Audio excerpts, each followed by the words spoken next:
Assalamualaikum warahmatullahi wabarakatuh. Jangan macam-macam dengan kamu di Fabel satu ini karena dia adalah selain sebagai pengurus dari salah satu perguruan bela diri, dia juga sebagai atlet juga. Siapa dia? Kang Guntur. Kumaha kabarna Kang? Sehat? Alhamdulillah sehat walafiat. Kudu sehatnya Bang Guys. Wah. Sehat. Kudu sehat. Faktor utama sehatnya. Faktor utama ya. Mau pergi antar. Mau pergi gini. Terus sehat tuh boro-boro ya betul ya. Kan bisa pokoknya. Nah, Kayak gini ya Bang. kayak ini dulu. Saya Tong lurus. Tapi kamu tuh sebenarnya penasaran banget ya sama kamu. Sehat. Motivasi apa sih kamu tuh bisa ingin mempelajari ilmu bela diri gitu kan? Padahal kan kondisi di Pabel ada yang halang tidak memungkinkan untuk mengambil jurus apa gitu dalam bela diri. Iya, ya. Ya sebelumnya mohon bisanya mau Ya. saya diundang di acara itu namanya itu. Ya podcast. Podcast di Pabel. Podcast bandel. Wah, sedih. Pas begitu saya terima WA guys diundang. Aduh, cete. Siapa saya? Gitunya diundang.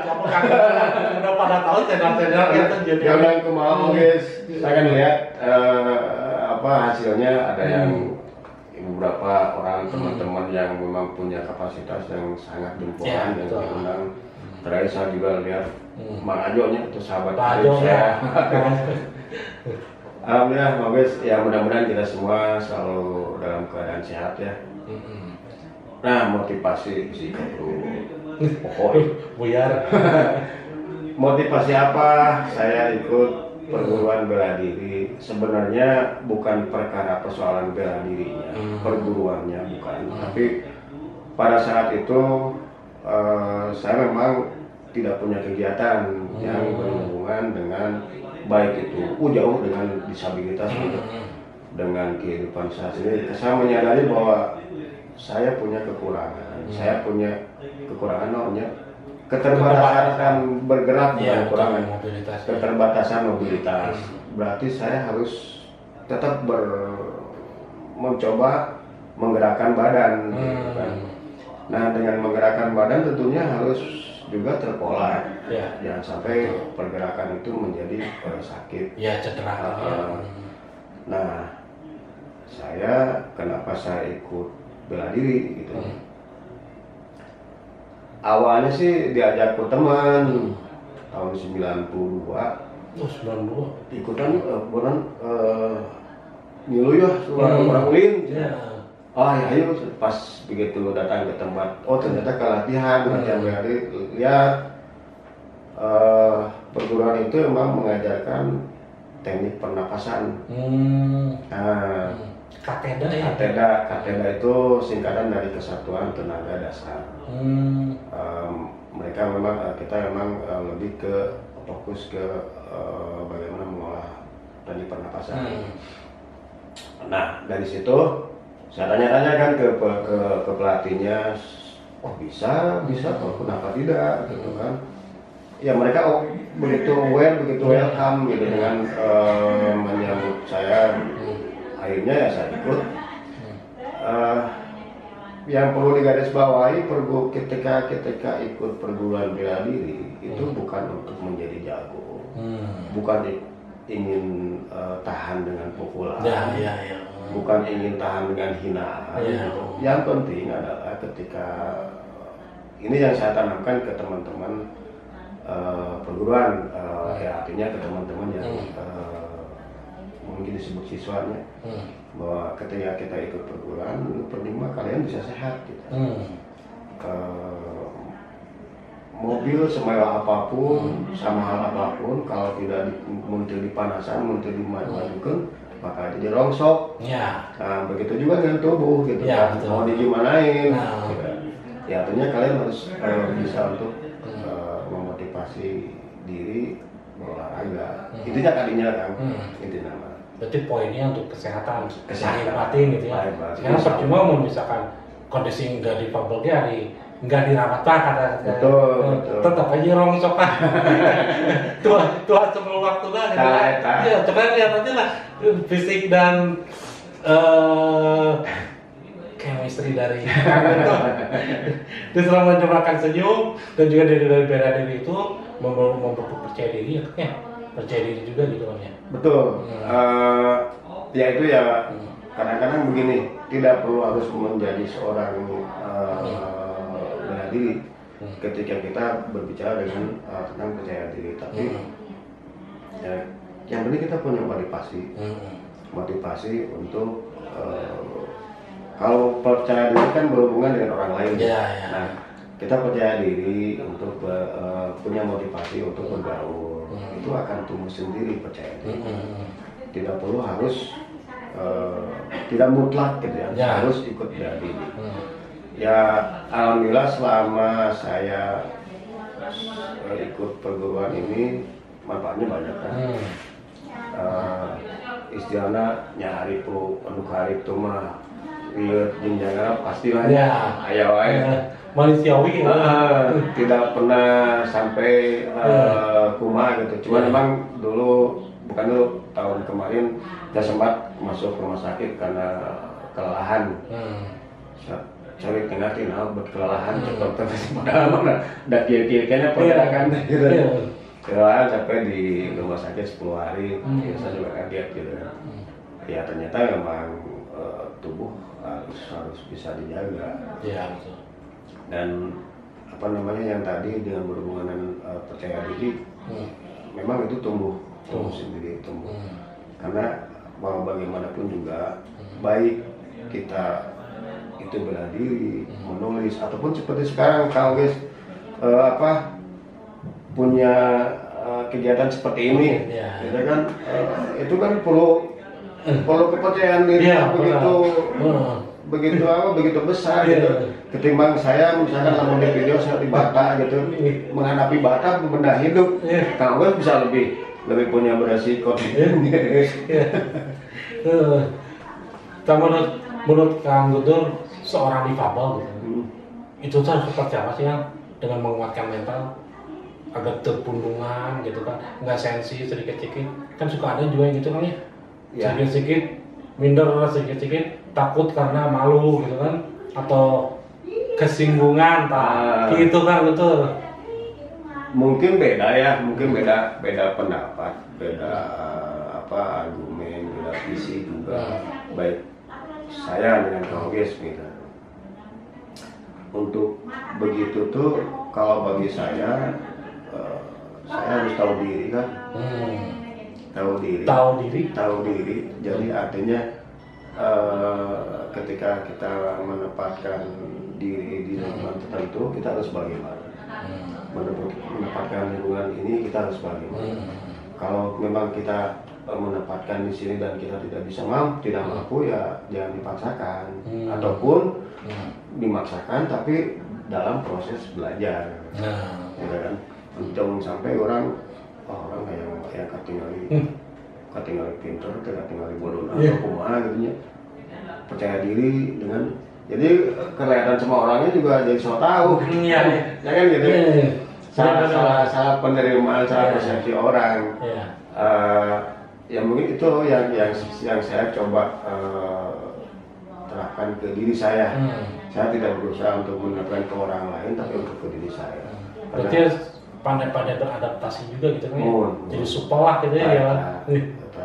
Karena walau bagaimanapun juga bukan hanya disabilitas, semua juga perlu sosialisasi. Ya dalam bersosialisasi itu ya kita harus mengetahui. Tahu diri itu bukan tahu diri dalam artian yang sehingga orang mana itu tahu diri lain bukan gitu. Bukan hal yang lagi. Tapi kan diri orang serangan gitu. Orang perlu bisa mengukur membuat aja lain versi lain orang lain gitu kan. Saya mencoba untuk dan yang mudah-mudahan ini apa yang jadi saya ini berguna untuk diri saya sendiri. Kalau toh untuk orang lain, untuk teman-teman ya alhamdulillah. Kalau misalkan ada yang bisa diambil hal positifnya. Nah, yang saya di sisi lain yang menariknya menurut saya dari Kang Guntur ini, Kang Guntur tidak memaksakan atau tidak menganjurkan untuk mengikuti ilmu bela diri gitu untuk percaya diri gitu. Betul. Tapi dari diri kita sendiri yang Betul. bisa beradaptasi sosialisasi bersama masyarakat. Ini poin utama. Jadi kita tidak harus mengada-ngada, Kang ya. Orang tuh kudu kieu, kudu kitu gitu. Harus diterima di masyarakat. Apa adanya, Kang ya. Apa Gitu kan. Ya masyarakat emang menerima gitu nah. Iya. Gitu kan. Yang penting keluarga orang. Nah, betul. Yang penting Tuhan yang bisa Tapi ada nggak, Kang, pernah penolakan dari masyarakat ini tentang keberadaan anak difabel? Alhamdulillah tidak. Alhamdulillah tidak. Nah, dari kecil juga saya mah bergaulan dengan non difabel. Lingkungan rumah saya juga bukan tidak banyak ini. Saya kreatif diajarkan sapintro, diajarkan padahal kondisi kaki gitu kebayang dengan gitu orang sudah bangkong gitu. Ada Tiga bangkong gitu kan, sapintro itu mahalan kita gitu bangkong. Tapi cuma di Kang Guntur, kalau kayak saya kan nggak ditengkurupin nggak minta tolong. Tiga cucu tangkaran gitu. Ya tidak, alhamdulillah tidak. Tapi memang kita juga tidak bisa menutup mata dengan kondisi teman-teman yang dari jauh mungkin dari jangkauan apakah itu organisasi disabilitas maupun juga pemerintah yang memang mereka banyak yang bukan penolakan sebenarnya justru apa ya yang menurut saya kurang begitu ekspos kan. Hal ini yang sering dibahas teman-teman organisasi tentang pendataan mas, ya kan? Itu salah satu bahwa memang banyak teman-teman kita yang tidak misalnya terdata. Iya terdata. Artinya karena tidak terdata untuk tekarai. Iya betul. Ya kadang kasihan oke Kang Guntur ya, kalau yang orang tidak difabel yang tidak aktif di organisasi, karena kalau ada bantuan suka kelewat. Ya. Karena tidak ada pendataan itu. Nah, menurut Kang Guntur lebih baik seperti apa sih yang biar merata gitu pendataannya? Di kita khususnya di Bandung, ini kan ada beberapa organisasi disabilitas. Kamu juga kan sebagai organisator, penggagas organisasi juga tahu itu bahwa mungkin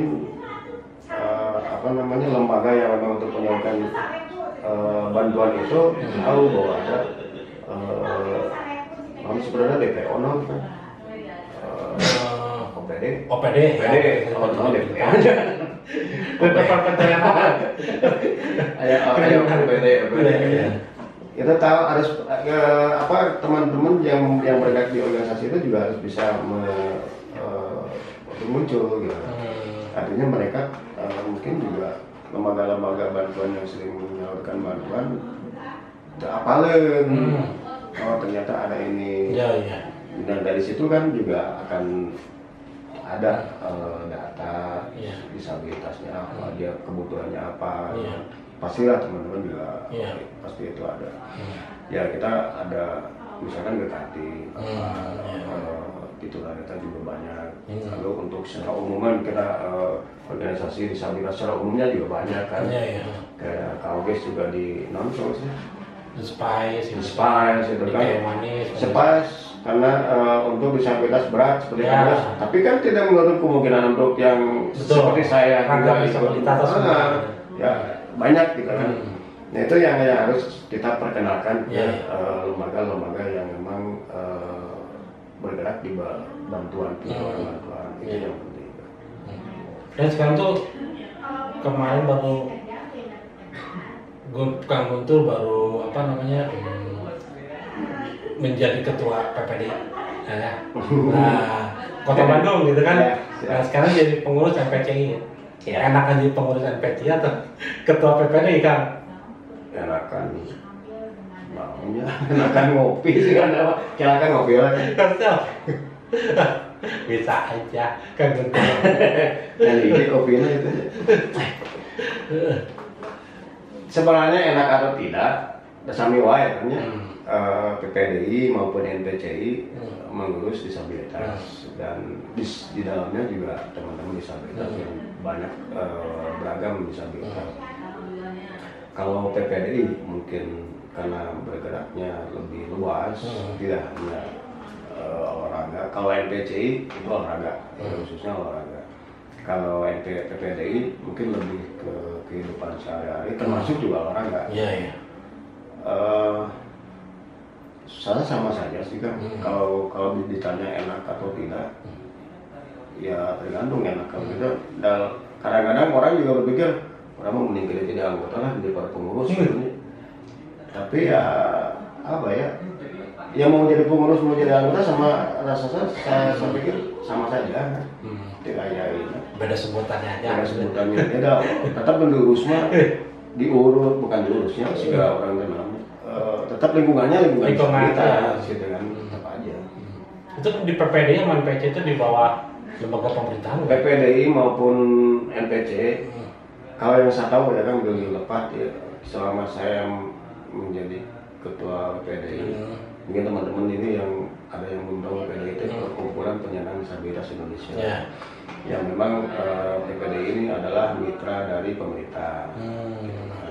Itu di bawah lembaga dinas sosial.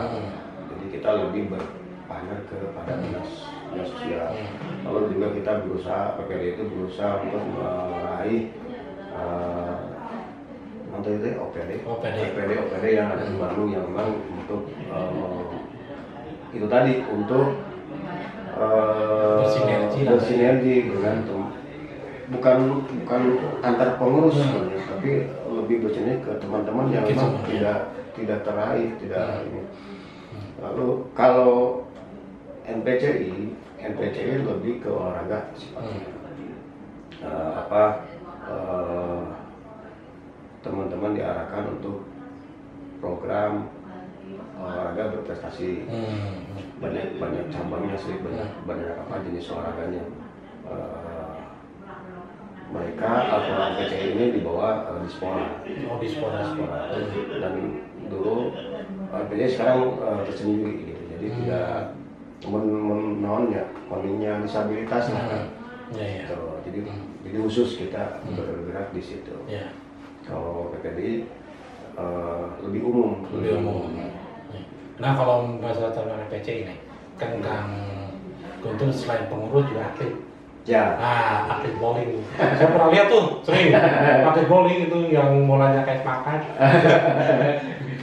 Kalau Kang Guntur main itu udah sih iya bola. Itu ditutupan. Tuh kalau main gitu kan, si bola cuma melingkar gitu. Itu lama nggak proses pelajaran Kang Guntur? Lama atau tidaknya tergantung kita sendiri kan ya. Ya itu juga tergantung ketekunan, tergantung juga komunikasi dengan pelatih. Kemarin bowling mah cuman ini yang pakai yang cuman ini kan 3 ini. Berat itu kan. 3 ini yang dipakai gitu. Cuma berat, kursinya berat ya. Itu kan proses latihan ya kan, proses latihan, proses cenama feeling gitu. Feeling kudu main. Lamun diobrolkeun kita kadang-kadang setengah teh kan. Tapi kudu dipraktek. Setengah teh kadang-kadang mau tanya, tuh naon bisa kitu teuing. Feeling katanya. Kadang udah gitu orangnya bisa muter. Saya anu lebih apa sih kan polana meureun tanya polana sih kan. Ya itu mungkin proses latihannya kan ya semua orang juga pasti bisa. Tidak saya saja. Dan kalau di bowling boleh nyambungnya kan kalau di bowling itu ada yang kelas untuk kursi roda seperti saya. Ada yang juga untuk amputasi tangan. Ada yang kaki. Ada beberapa klasifikasi. Beberapa klasifikasi dan ada tunanetra. Tunanetra gimana? Ada lihat. Itu feeling tadi. Tunanetra ada yang blank. Blank total blank. Juga ada yang low vision gitu. Saya justru lebih jago tunanetra. Main bowling?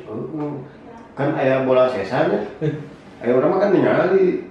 Ngobrol tadi itu kalau teman kita, saudara kita yang tidak lihat, paling cuma nanya pin berapa yang ini, pin 7. Dia udah tahu pin 7 ada di mana. Dia langsung main gitu. Berarti filmnya lebih kuat ya. Apalagi yang di sana hiji gitu, kan hiji di jurus, pin 10 atau pin seberapa. Apa? Justru saya lebih aduh, itu kan jalurnya pakai jalur iya.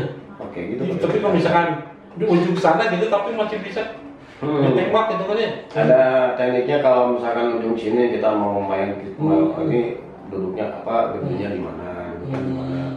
Terus ada titik-titik kan di lintasan itu ada titik yang kita akan mana ke situ. Selain juga mainkan iya gitu. Gitu. Ya nyata tadi lamun digambarkan cara ini kadang-kadang sok. Abi sok liur. Kalau di luar negeri mana cara warna kulit itu di Cipabel orangnya? Kalau ya sih tinggal digituin. Ada. Nah kalau di Bandung udah ada belum? Belum ada. Di Indonesia belum ada ya. Tanggung jawab kantornya. Insya Allah. Tanggung jawab kita bersama. Untuk bersupport gitu kan. Kasih kawan di Bandung udah gitu kan. Ya saya kan pernah lihat di YouTube ya. Terus saya ingat kau guys. Asli kan saya lihat ini panjang banget ya. Ternyata bisa. Dan saya juga bingung mengarahkan bawaan kumaha. Apakah dia bermain dengan ini atau dengan apa, kita juga tidak tahu. Ya artinya semua juga bisa nih. Iya betul. Kondisi KOGS yang ya penting dengan tangan yang tidak bisa menggigit. Tapi bisa. Dengan menggunakan yang lain. Teman kita yang tidak bisa melukis dengan tangan karena tidak ada tangan, bisa dengan mulut, dengan kaki, ataupun yang silakan itu bisa, semuanya bisa. Nggak temennya hayang orang, hayang itu gitu. Dan ada fasilitasnya gitu. Dan fasilitas gitu kan. Itu yang paling yang memang kalau kita sudah bicara dengan fasilitas, kita berhubungan dengan namanya kan dengan pemerintah juga, ya kita juga minta pemerintah juga bisa mensupport itu. Ya, mungkin bisa NPCI bisa menjembatani ya. Betul, gitu kan, betul. Bidang olahraga ini. Dan kalau menurut Kang Guntur, benar nggak persepsi saya pendapat saya bahwa di cabang olahraga bisa menjadikan kemapanan finansial lebih dari mungkin di bidang lainnya, misalkan bisa tidak kan, bisa tidak. Kalau urusan kemapanan urusannya boros yang hemat, rajin nabung dan nabung.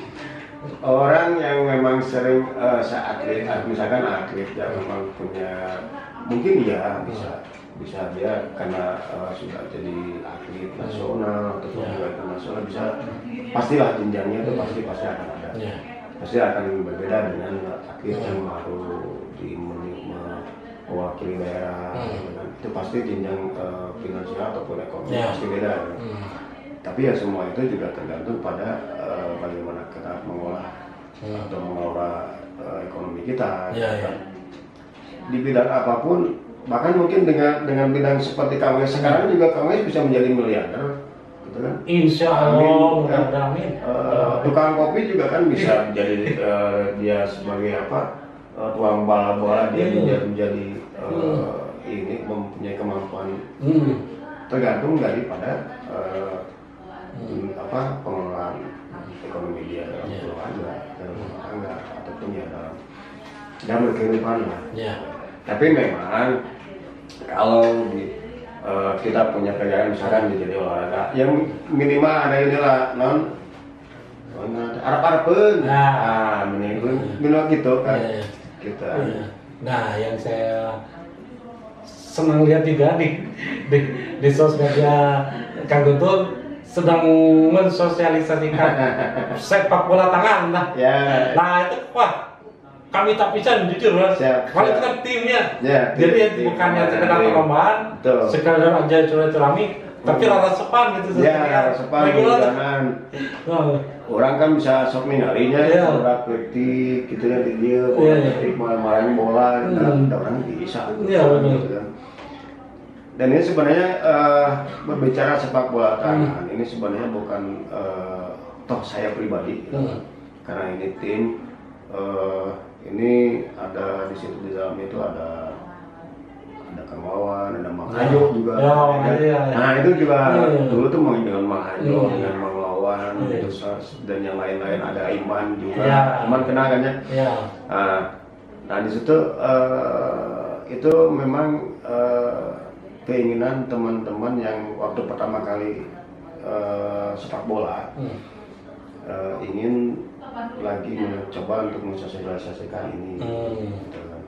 Ya mudah-mudahan ketika kita mencoba dengan sedikit formil dengan turnamen kemarin kan Mang juga lihat ada turnamen ternyata bisa gitu untuk dijadikan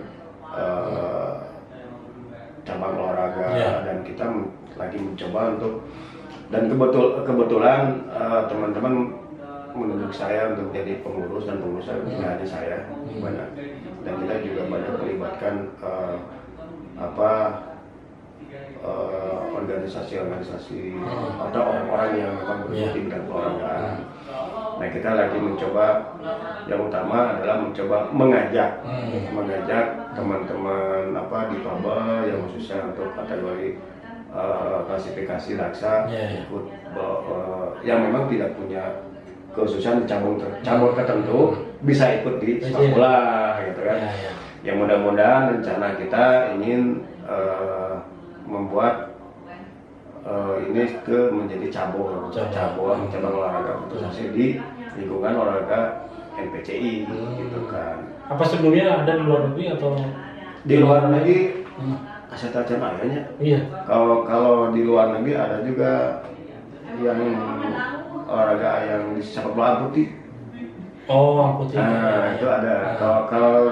Kalau sepak bola tangan jadi kayaknya belum ada. Katanya sih belum ada, mudah-mudahan belum ada. Dan ini satu keberuntungan Bandung menjadi pionir, menjadi pelopor. Wah, itu kan mudah-mudahan gitu kan. Tidak hanya di Bandung juga, tapi di Asia mungkin ya. Iya benar-benar. Dan kayaknya sih menarik gitu ngelihatnya kan. Benar, jadi kerja sama tim ya untuk silaturahmi juga gitu. Betul. Padilla juga ini sesuatu yang menurut saya sih sangat bagus, ide yang sangat bagus dari Kang Guntur gitu kan. Teman-teman saya kan bukan saya. Dan banyak juga ternyata media yang support ya. Amin, alhamdulillah. Teman-teman media banyak yang support. Kita juga pernah tiba-tiba ditayangkan atau dipanggil di TVRI Jabar untuk kasus ini, dan alhamdulillah supportnya lumayan. Itu siapa aja bisa ngikuti? Untuk yang klasifikasi daksa, polio, dan amputi. Amputi itu ada amputi yang sejak lahir ataupun memang amputi gitu. Tapi kalau kuat digeger silu, mendingan. Kudu kuat kotoran.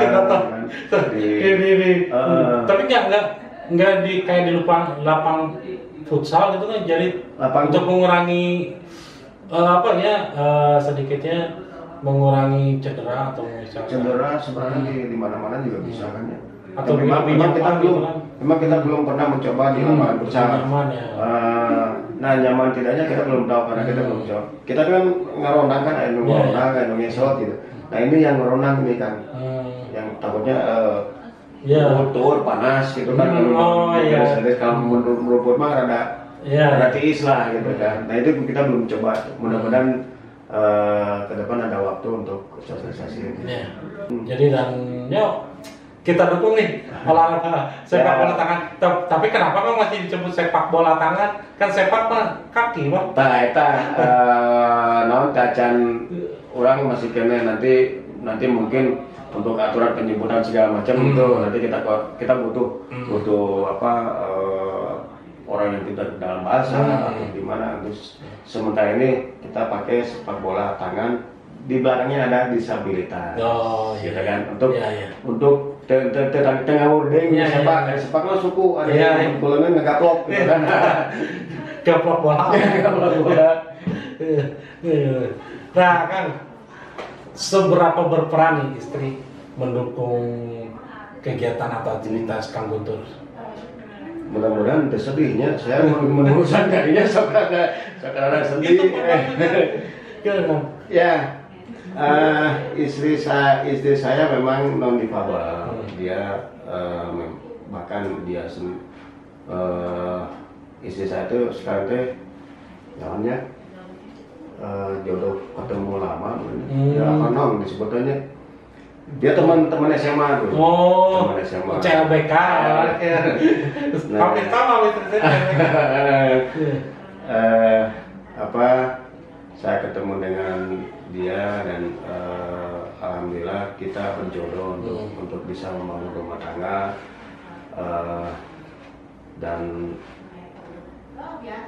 ketika saya mengajak dia menikah pun juga saya juga bilang meskipun dia juga tidak keluar saya kan dia juga sudah tahu saya ke sekolah kumaha memakai tongkat kumaha dan kumaha. Dia tahu kekurangan saya, dia tahu banyak kekurangan saya. Tapi ketika saya ngajak nikah juga saya kadang-kadang mikir lah gitu. Bukan karena istri saya tapi saya takutnya dengan orang tuanya, dengan keluarganya gitu kan. Makanya saya mencoba untuk pendekatan dengan keluarganya bahwa saya begini. Ya alhamdulillah ternyata apa yang saya takutkan dikasih rambut itu daya hanya mindset kita. Iya, mindset kita yang hanya ketika mau berhadapan dengan orang tua orang disabilitas, calon orang lain disabilitas kemana ya? Tadi mungkin mainnya ada dari urusan apa mah ada mama mungkin tinggal di kali aja. Betul. Tapi orang tua kita, saudara kita atau yang lainnya mungkin. Nah itu yang jadi kadang-kadang dan keberadaan istri saya sangat support kan. Apapun yang saya lakukan, apapun yang baik itu selama saya menjadi ketua PDI, lalu di organisasi olahraga maupun di olahraga sendiri, bahkan di lingkungan daerah pun juga, ya alhamdulillah saya juga dipercaya menjadi pengurus daerah. Istri saya support, dan dia juga sangat mengerti tentang disabilitas. Dia juga sangat mengerti tentang ketika rumah saya tempat ngumpul teman-teman ya kan. Istri saya mengerti gitu kebutuhan mereka, bagaimana cara harus menghadapi mereka karena belajar dari udah suami lagi sarwa sih gitu ya. Berarti mau jauh gitu ya. Tadi rada kayaknya saya mau bicara kalinya rada berkaca-kaca tapi itu kan yang penting istrinya sangat support dan saya sangat berterima kasih sekali, bersyukur bukan berterima kasih, saya bersyukur itulah kecintaan Allah terhadap umatnya bahwa kita yang katakan punya keterbatasan pasti akan ada pelengkap. Betul. Ya kan, meskipun ya pun kan Kang Ajos dengan Kang Yani ampurakan Tayani sama-sama disabilitas tapi tetap saling bisa menunjang semuanya. Begitupun ya saya yang istri saya non disabilitas bisa menunjang. Anak saya juga ternyata juga tidak, ketika melihat saya tidak sudah gitu. Bahkan mereka juga lalu misalkan ada kita lagi jalan bareng kayaknya saya di pinggir dia tidak pernah dorong, jarang dorong pinggir nanti pada rumah ada orang yang lihat apa sih lihat lupa bisa kumaha gitu nggak aneh kok karena ya itu bentuk penghargaan semuanya dari istri saya itu sangat dan dia sangat mendukung. Saya bilang sih istri sangat hebat. Kan obvious juga kan punya istri yang begitu sangat support dan tidak mudah kan mendapatkan istri yang seperti itu. Jadi kalau kita mempunyai keterbatasan dan menurut orang itu kekurangan, tapi istri kita mensupport. Betul. Aduh kan waktunya mau habis. Gini kan. Ucapkan sesuatu untuk istri akan sebagai rasa terima kasih dan rasa cinta. Ayo dong. Saya manggil istri saya Mami ya. Mami. Tidak ada kata lain yang tidak bisa, yang lebih karena Mami adalah namanya tidak bisa nangis gitu. Mami adalah hidup saya. Itu saja. Saya pernah tidak kalau munisi saya, nyebut saya mah tuh bisa mis. Tapi sekarang saya sebutkan saya sayang sama kamu. Enggak, kurang. Kayak lagi ungkapan saya tulus dari hati dan tidak ada kepura-puraan atau tidak ada keraguan-raguan. Tidak ada. Ya. Saya sangat sayang sama kamu. Nih. Kagum bener nih, nangis. Akhirnya berarti dia mereka nangis. Karena apa? Karena kecintaannya kepada seorang istri, yaitu Mami. Nih, saya juga sangat bangga terhadap Mami. Oke, Kang Guntur, mulai insya Allah lain kali kita bisa lagi itu ya. Kamu juga main malah. Cepat kayak itu kasih channel orang main bola. Insya Allah siap. Minimal atau kegorowokan. Oke siap. Nah, kita di Pangkal Pandan diundang. Kang Guntur terlihat sepak bola tangan. Siap. Oke. Teman-teman yang lain yang mau ikut gabung, ayo. Oh siap. Kamu ikut gabung kabar aja atau nanti Kang Guntur ke sosial media ini. Oke. Sampai jumpa lagi. Wassalamualaikum warahmatullahi wabarakatuh.